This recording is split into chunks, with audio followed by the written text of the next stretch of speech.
Mini vlog. For this video is magluluto tayo ng munggo. Yan. First, bawang, luya, and then sibuyas. Mga antipati. O, diba? Hindi ko mahanap yung sibuyas dyan. Kaya matagal. Wow. Ayan na guys. Sibuyas.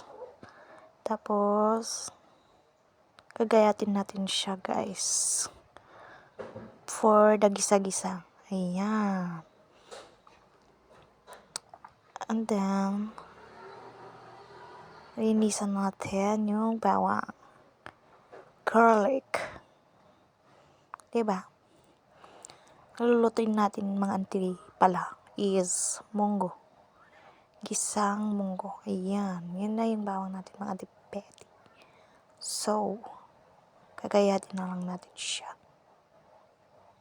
And then, sunod natin yung luya mga antipati. O, diba? Yan. Lilinisan muna natin siya. Pagkatapos, pupukpukin. Cherries. Taltalin yun, ante. Umara aja ke atas na yan. O, diba? Hindi gumana. Kaya, ayan. Tinaltal na ni antim. Ayan. Pak. Saan ka dyan? Antipets. Yan ang technique mga antipeti. Pag nahihirapan, gawan ng paraan. Oh, yan. So, what? I-slice muna mga anti. Diba? Kailangan mag-isag pa mo kasi antipeti. Ay, nako. Oh, diba? Yan lang. Pagluluto, dapat ayusin. Kainin yan eh. Oh, pak. Tapos na. Tapos, maglalagay ka ng mantika dun sa kawali. Maglalagay ka ng kawali dun sa mantika. Ay, ano daw? Parang baliktad. For the gisa-gisa. Ayan.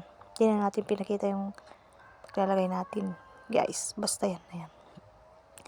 Halu-haluin. Tapos, lagay mo na yung balatong or munggo. Diba nga antipeti?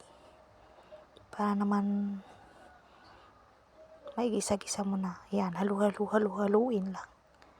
Ito guys, is mabilisan lang na luto. Yan. Kumukulo na siya mga anti.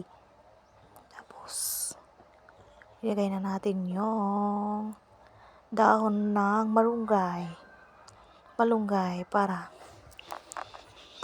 lutuin na natin siya mga anti. Mabilis lang to guys kasi gutom na si anti nyo. Ayan. Oh, diba? Lutuin lang natin siya guys. And then, kakain na tayo. Mga guys, di ba? Ang bilis lang magluto. Pak, saan ka dyan mga ante? Luto na siya guys. Diba? Mabilis lang sabi ko sa inyo eh. Kasi bilis ng... Thank you for watching guys. Bye-bye.